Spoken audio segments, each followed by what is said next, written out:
Thank you for joining us for Real Talk as we seek to have conversations about things that are important to real life and things that we believe that the church should have a voice on. So thank you for joining us. Let's see how this went. All right, we're going to have a Real Talk conversation about politics. This is going to be good.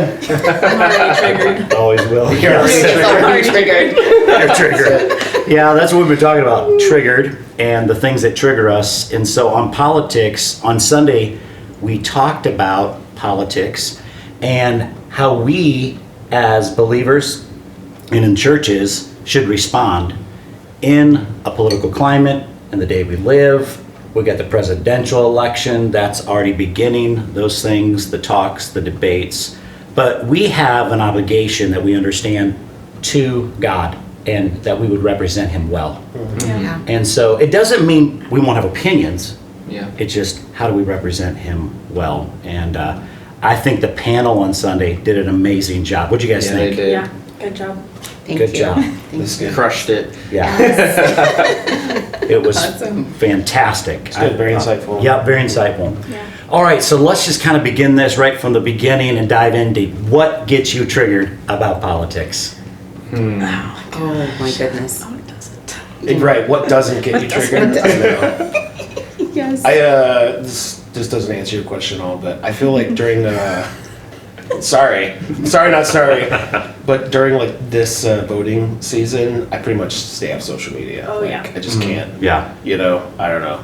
That triggers me, but that's not a political topic. But anyways, Yeah. It's true. Okay. Very much so, because on Sunday, that's what we did touch on that a little bit. yeah, That, social media is just crazy. It's like a dumping ground. Yeah. right. Yeah. You know, but I think for me, the being Caribbean American and just this thing that race is new as to what's going on in politics today. You know, that everything that represent the white supremacists and things. It's like, oh my gosh, it's 21st century. Yeah. You know, and but I think we really need to look back in history and see, hey, not because we had an African American president doesn't mean that race wasn't and isn't still an issue. Right. It's That's a not good point. a now issue. Right.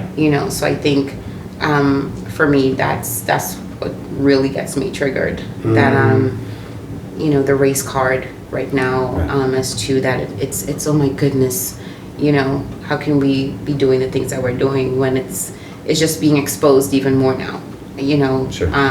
but it's always been there. Yeah. Yeah. So I think that's what gets me triggered. Yeah. That it's not a new thing. Right. Yeah. I feel like there are a lot of political issues for me personally that I would say trigger me, but specifically with voting, because now we just had the Democratic debate, recently, and I think for me, in this particular season, it's when people don't educate themselves on political issues. Yes. They either vote their party, Yes. Yeah. that's the right thing to do, or vote for, the woman if I'm a woman, or vote for Barack if, I want a black president or Yes. something, but they don't actually educate themselves on some of the issues Yeah. that are at the core of what's happening around our country, and some things that really make them seem kind of ignorant, but they feel like that's just what they should be doing. And I think people really need to do a better job of educating themselves on their political candidates that they're going to cast votes for. Yeah. Yeah. I like that. And we did go over that on Sunday as well. Yeah. That it's so important to to educate yourself. Oh no. Google is our friend. Right. You Yes. know, Yeah. search it out and know who your candidates are. Yeah. Right? And with the issue that happened with Kimberly, my daughter, Yeah. the socioeconomic, the demographic area that you live in, your race. It's as you said, Pastor Ryan, it's you have to, Yeah. because grandma, auntie, and everyone else voted that side. So then I'm expected to vote on that side, Sure. even though you have no idea Right. who or what you're voting for and what Yeah. their values are. It's like family or peer pressure almost. Yeah. Yeah, and it's almost like your political party becomes more of an identity than a stance that you have on something. And it's like, if you don't identify as this, then you can't hang out with these people. Yeah. Especially like in the younger generations of those that are thinking about voting or maybe not thinking about voting. And it's something that we don't even want to touch because, you know, if I'm left wing but you're right wing, then we can't see eye to eye, and there's never coinciding respect and tolerance. It's always one or the other. Sure. Yeah. Definitely. I think that's for me, like, what gets me most triggered about politics is it's said that the political seasons, you know, especially towards presidential elections, is the most, I guess you could say, for lack of a better word, like segregated time in the church Yes. because of the divide on Remember that. political views. Right. And man, that's, as a pastor, that's like a hard thing to navigate too. Yes, Yeah. I'm sure. Because, you know, we're supposed to aim for unity in Christ, and we're supposed to aim, you know, we're, like you're saying, like, people find their identity in their political party when that's not biblical. You find your identity in who Right. Christ is, and of course there's so much more that kind of goes into who you vote for and all those things, but I almost can't stand that time where it's just, there's so much tension And and divide, right? yeah, and I'm glad we're talking about this issue being triggered about politics, because I don't feel like it takes much, even for church people, to be politicked off, like you said. Yeah, that was a good. So, for me, that just irks me. Yeah. I think the issue probably comes down to me amongst the many that I get triggered on is the area of life and abortion. Yeah. And Samantha, you touched on that on Sunday, which I thought was amazing. For me, is an issue that as a believer, and I understand people have opinions on it, but before it became ever political, it's a spiritual issue Yes. because of Creator God, Right. Yes. who gave us life. So for me, I can get pretty tense about stuff like that. You know, and that takes me back to when the president gave the last State of the Union address. And for me being a woman, you know, and seeing when he spoke on that, because it was right around the time that the New York governor or mayor, I can't remember, I'm sorry, Okay.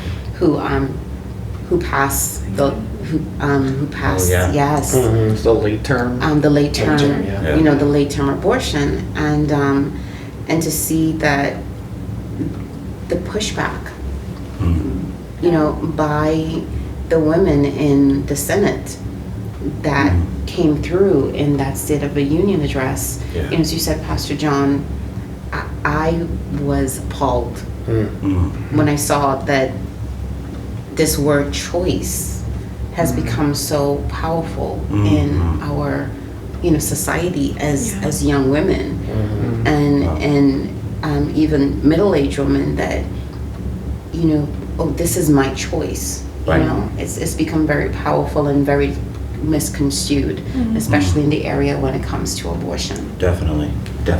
Yeah, and I think it almost plays into some of the undertones of politics in general. It just seems like we're moving to this place where no one has authority over me. Like, Yes. I am my own person. Yes. I am an individual, Right. and no governing authority or anything is going to tell me what to do. Right. Yeah. And my goodness, if that's how we operate, like, no wonder people don't care to read the Bible, because these are things that, like, this governs me, this is this, and yes, it does. We submit to God. Yeah. And so, you know, as we talk in the Bible, we had mentioned on Sunday, you know, God placed political leaders, even if we disagree with them, Right. Yeah. into that place of authority. And man, if we can't submit to them within reason, Yes. then we're not in submission to God. Right. That's a hard thing too. That's right. Yeah. The covering issue is huge. Yeah. And it was pointed out, Romans 13, Yeah. which talks about this, and we're all under authority, like you're Yeah. saying. And in so many different facets of our life, we are. Yes. Everybody's under some type of authority. Yeah. Exactly Just right. know that. Yeah. So. Yeah, that is so true. So that first question that came through on Sunday was just so on point, that the submission Yeah. of being under some authority. We're talking about politics, but the church, abiding by, how the church is governed, your husband, your household. Right. There's so many things that what Paul said can cover. That's so true. I think it's a tough topic to tackle, especially within the church, because culturally submission has become such a dirty word. Especially among women and among the youth. Like, they don't want to submit. They don't want people to be an authority over them. We see it with even elementary schoolers. They get a bad grade, they don't do the work. Well, the parent attacks the teacher instead of asking the kid what happened. Very true. We see this idea of feminism and submission and no, equal power, but really it's not even equal. It's you trying to overtake people who are supposed to be, especially your brothers in Christ. So this idea of submission has just become so skewed of what it was supposed to be as respecting those in authority over you to I'm going to fight the power so that I can be equal when you are equal under the covering of God. But that doesn't necessarily mean you need to have the same title as the person who's leading you. That's good. That's awesome. Yeah. That word empower, it no longer means what it means anymore. No. Especially unfortunately, we're hitting on women, but it's true, and it's so rampant on college campuses right now, where the students are taught, as you're saying, Julia, about this is my right, this is my right, this is my right, and so the next generation, they're going in a different direction. It's me, and this is what I want, this is what I want to take, and this is how things are going to be. Do you guys remember, I can maybe rewind back a little bit in my life and look at maybe high school, things like that, where you saw, people come across the aisle and work together. Do you guys remember a time, if I go back and rewind, since really, about the time I started voting 18, I think I saw more of it than I see now, for sure. Where people were willing to work with one another. Yeah. Do you guys remember a time like that and growing up and seeing it? Yeah, absolutely. I remember being a kid, so of course growing up in the 80s, right? So I just feel like when Reagan was president, I feel like there was a lot more unity, in Washington and in our country. And I know that life and seasons, politics, and it all comes in waves, and you go in seasons and out of seasons. But it definitely feels like there's more division now than there was 20 or 30 years ago. Yeah. And I think whereas before, people understood that, hey, we disagree on some things, but we're all for America, right? And now I feel like we disagree on these things, but I'm more concerned about what I'm against than what I'm for, and that's where I'm putting my energy, and that's where I'm the loudest. I'm going to be louder for the things that I'm against more than the things that I'm for, and so it's very divisive and it's very destructive. And I would say that theme carries. It's not just something you see in Washington anymore, but this is people. These are conversations, and people are often very vocal about those things, and it's really sad to see. Yeah, really, they are. I don't. I think 9/11 happened when I was in kindergarten, and there was a small. I was 5, so it's not like I remember a lot, but there was a small section of time where we were coming together as a united country, and then it was, well, let's attack the president for this war that's now being waged because we don't agree with it, and that just seemed to carry on for generations and generations. And we can even look at political things that have happened. For example, some congresswomen attacking and saying things about Nancy Pelosi, and Trump defending Nancy Pelosi, and Nancy Pelosi disregarding what Trump said about her. So even when there is an attempt for the olive branch to be extended, it's rejected. Yeah. It's true. That's very true.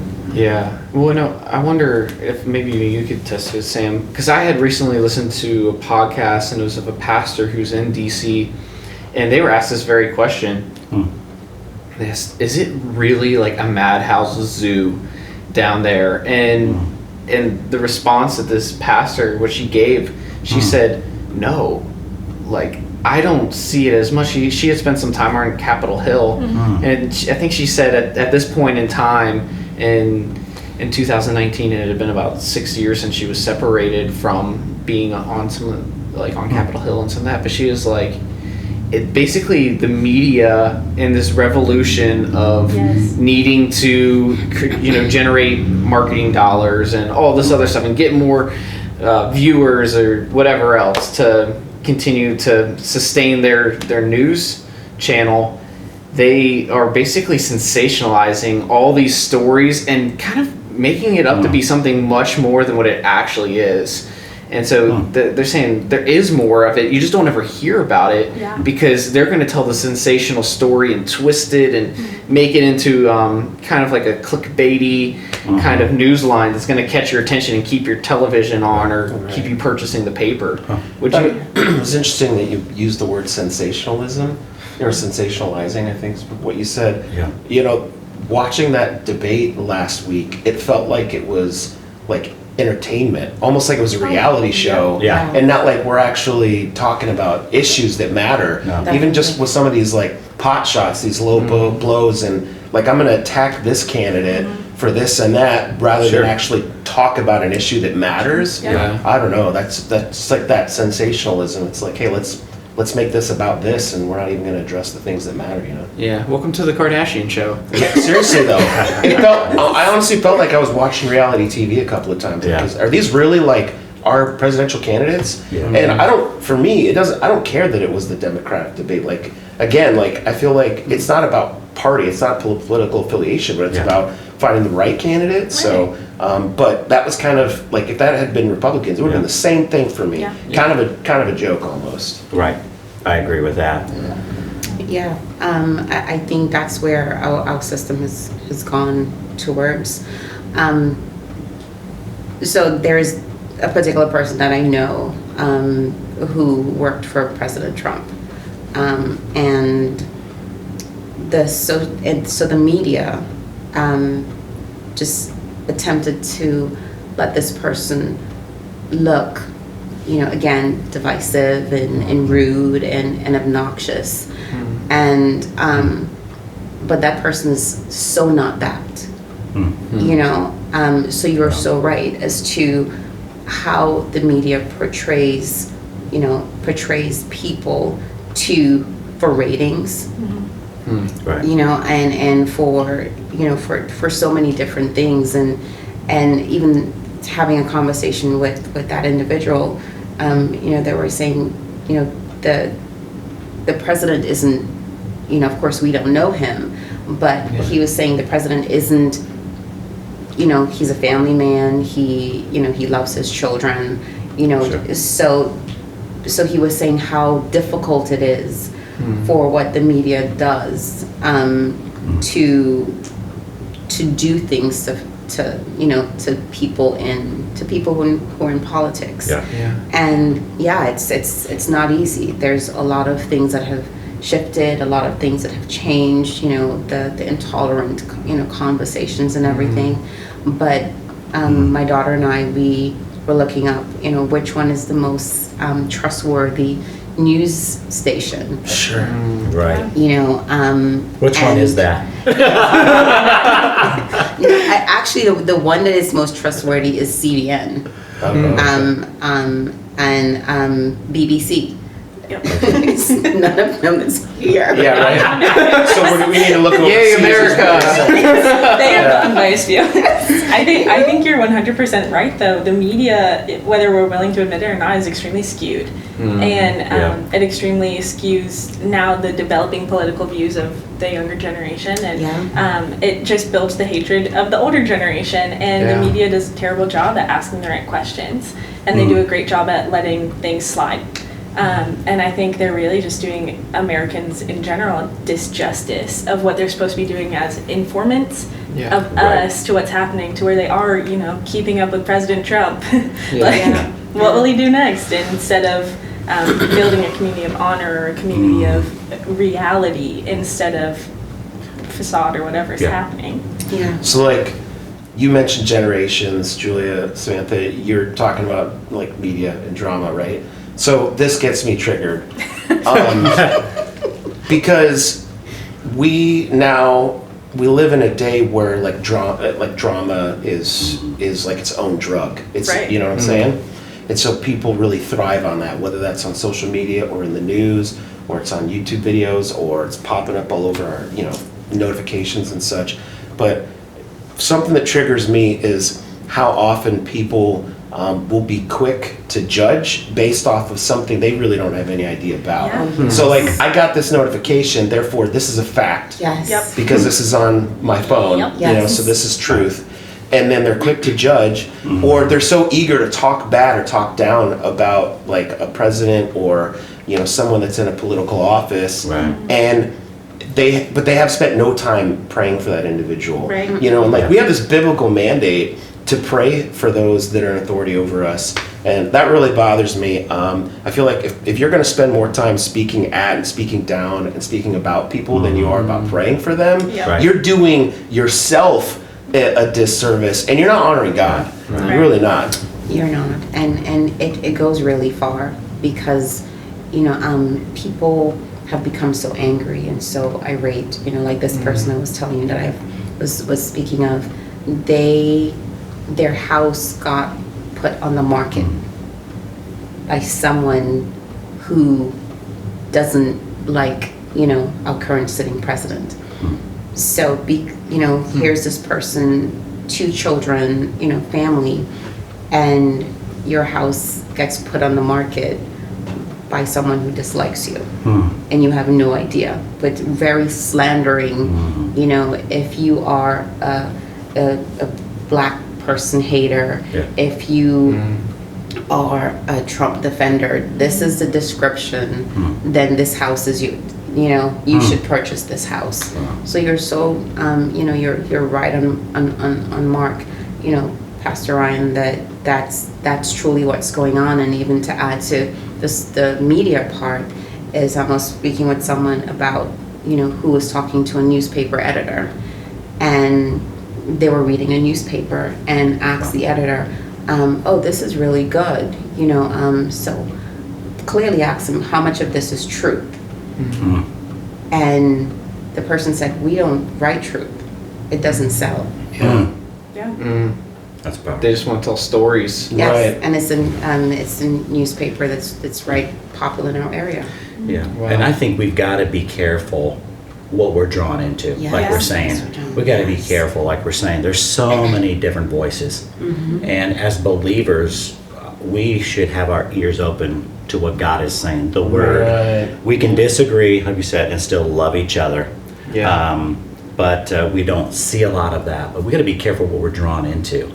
And we hear so many just snippets, it just highlights of stuff, and it's maybe not all true. Right. Most of the time, it's not. Right. And it's portraying people. We got to be reminded, and this came through, I think, clearly on Sundays. We got to be reminded of God's purpose in it for the welfare of our city. He sent us in to help those, to love others. That's why He came into cities. That's why He came to earth. Yeah. Is He wanted to save their soul.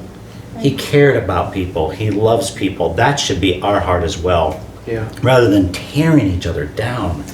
And it does so much damage, and but we can disagree, and we can still get along and love each other, and I can respect your decision things and take what you have to say. Okay, it may be your opinion, but I think we need to listen to each other in it, and as came out on Sunday is what's God saying? How can we glorify Him in this? All right, so I want to make a jump here quick because I want to move over to the wall. Wall or no wall? All right, so we should talk about this because it is pertinent. It's right now. It's just it's being It's a talked. hot button. Oh, It's a yeah. hot button. Triggered. Oh, Triggered. triggered. Yep. Okay, so I'll say something. Thanks, Ryan. Hey, you're welcome. So it's like I have like my personal opinion on this. This is also kind of personal though, because my dad, being Nicaraguan, He Yeah. fled to United States during the guerrilla wars, right? So if there wasn't a way for him to get into the country, who knows where he would be Yeah. or where I would be, right? So that's personal. Yeah. But I feel like for us as a country, we have an obligation to protect ourselves. So I'm pro wall, and I feel like for us, people I think get caught up in the what without really considering the why. Right. And so I feel like for me, there's no perfect answer to a lot of, you just throw out a political issue, Right. there's no perfect answer. But you said wall or no wall, so I'm gonna keep it short. I think the why speaks for me personally that we need to have a wall. Yeah. Okay.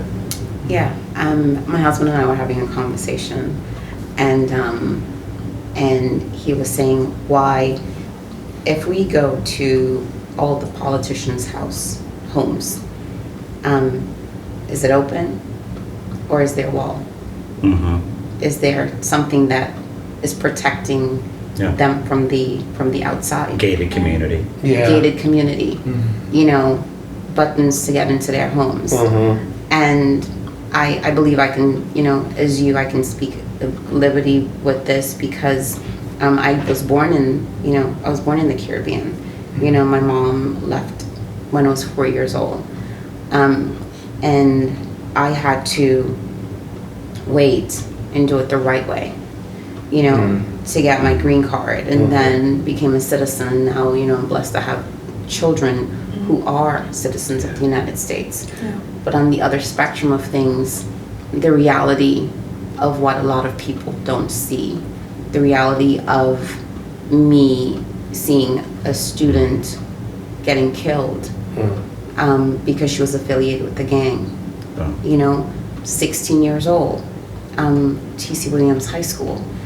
You know, to see a grandmother coming into our school begging the police officers, please lock up her grandson because she's afraid he's going to kill her because he's a part of a gang.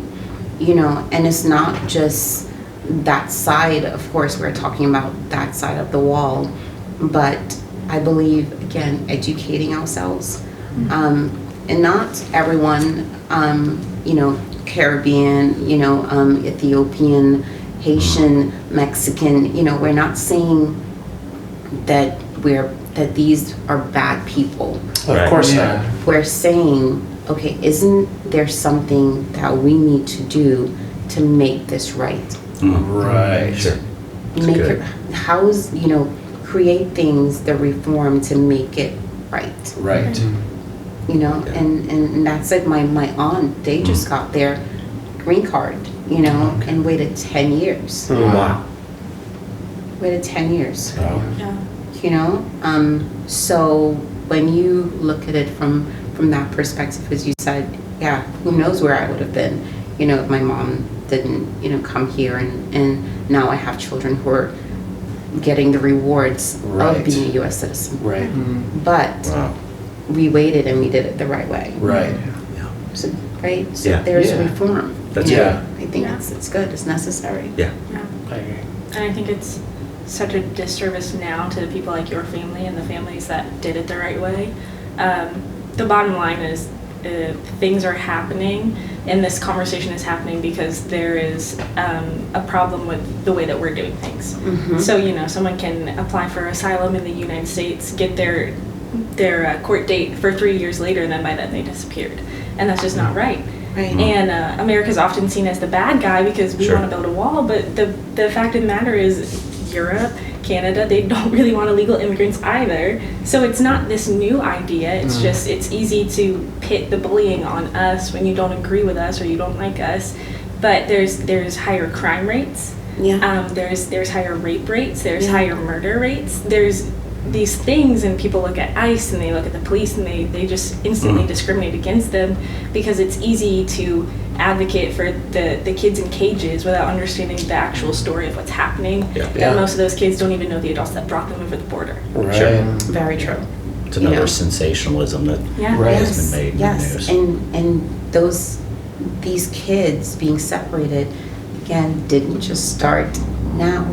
It happened when our former president, you know, yeah, they did it differently, Yeah. but this isn't a new thing. Right. You know, but again, it's just everything is like, no, it's now, no, it's now, no, Yeah, it's yeah. now. Yeah. If what we had been doing for however long, last 20 years, 50 years, 100 years, was working, then we wouldn't be where we're at. But clearly it wasn't working. So while a wall seems like a very drastic, obviously it's a very visible, Right. you know, solution, at least we're trying something different. And for me, I'm not saying that this is for sure the be all end all, and this is going to work, it's going to fix our problems. But what we had been doing, it wasn't working. Right. And Right. so let's do something differently. So, I mean, at least for us, we're moving forward in that regard. Yeah. Yeah. I would even say, like, if you were to look at the formation of our country, I mean, essentially we were all immigrants at one point in time or another, and so I don't take that fact lightly. For sure. But I think even our founding farmers, that's a great restaurant. Founding fathers, I think that they built that generosity and that heart Yeah. of what brought us to America. I feel like they built that into the foundation of our country. Right. That we anticipate and we welcome immigration into our country, but there's a process. Right. And I think in recent years, that process, as you were saying earlier, it takes a very long time. Like Yeah. your family, 10 years. That seems pretty crazy. Yeah. But 10 years. But I don't think, maybe the system right now is a little broken. I think we can go back and fix it. Yeah. Because I think 10 years is too long. Yeah. But we just can't let anybody in at the same time. Right. With their forehead. So, exactly. Citizen. Because Yeah. here's the thing is, with I think anyone in this room would say we want people to come in and we want to show them the love and the hospitality that is America, even though we've Yeah. kind of gotten a bad rep in the last few years. Yeah. But I would when I meet somebody, or I know in the past when Claire and I, when we met someone from another nation or whatever else, we invited them in and said, let's take you out to dinner, let's talk. Like, Yes. how can we help you? Like, you like coffee? I love coffee. Let me take you out to coffee. Yeah. That's good.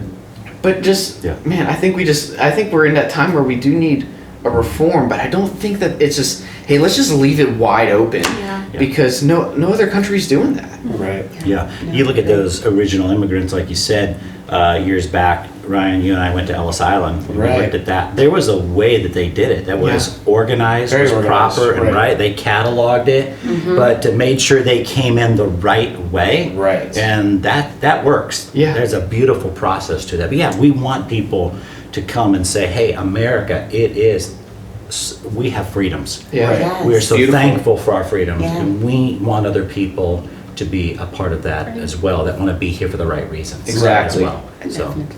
okay, I want to shift also. I want to ask Julia a question, represents our younger age group and dynamic here, because we need, the youth. We need them a part of politics and government, and there are a lot of young people, but we want to keep encouraging that. But what would you say about your age demographic and how they feel about politics and government? Yeah, I mean, quite honestly, I'm 23. Ooh, there's a bug. I'm 23, and I didn't vote in the last election, partially because I was out of state, and I was like, what's an absentee ballot? That seems hard to do. But I wasn't interested in it, and I wasn't aware of everything that was going on until my brother, who serves in the Army, sat me down and said, you live in a bubble, and you need to be willing to pop it.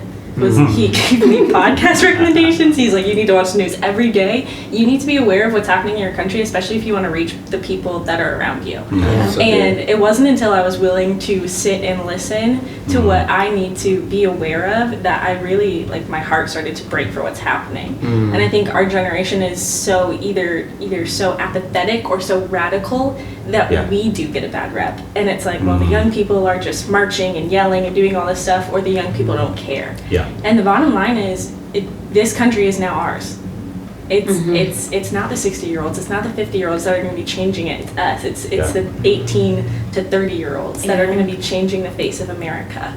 And if we're unaware, if we're not willing to look at the issues that are happening with rationalism instead of radicalism, and with respect and tolerance of those around us, we're not going to fix any of the issues.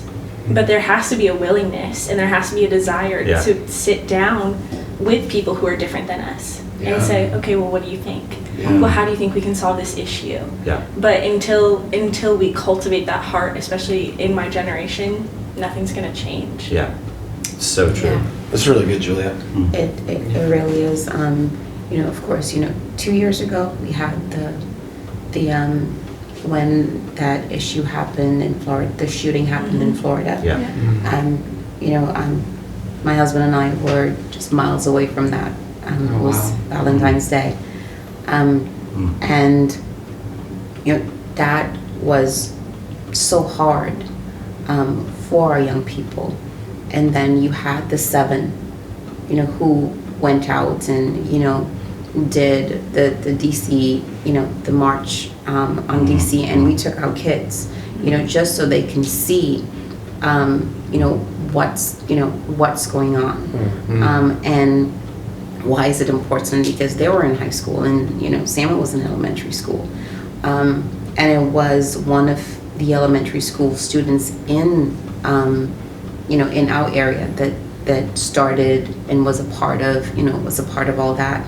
But look at what happened last year at that same school where those 3 kids committed suicide. So it's just like what you're saying. They were radicals too, and intentionally, great. They brought attention to a lot of issues. But there were deeper issues. We were fighting for these rights, yes, but what were we doing to heal the hearts of these other young people that was hurting? So you are so on point with that piece. The heart of the issue, is our young people steering in what direction are they going? We just need to keep encouraging our younger generation to go vote, get out there, learn the issues, be educated. And we need that voice for sure. We've all been given a voice, and we need to use it the right way. That's what we're saying. And as believers, we're saying, hey, use your voice for godliness and exalt God in our country and in our nation, and do that. We're reminded again today, we've said there's going to be Democrats and Republicans in heaven. So, that's very true. And sometimes in our minds we think, oh, no, they're never going to make it. But hey, we're not the judge, God is. And so let's be reminded of that. This is a great discussion, and I appreciate every one of you giving your insight and your input tonight. And God's mandate for the government is there, and He's going to use us. We have a voice. Let's use it in the right way. So thank you guys so much. Thank you. Yes, thank you.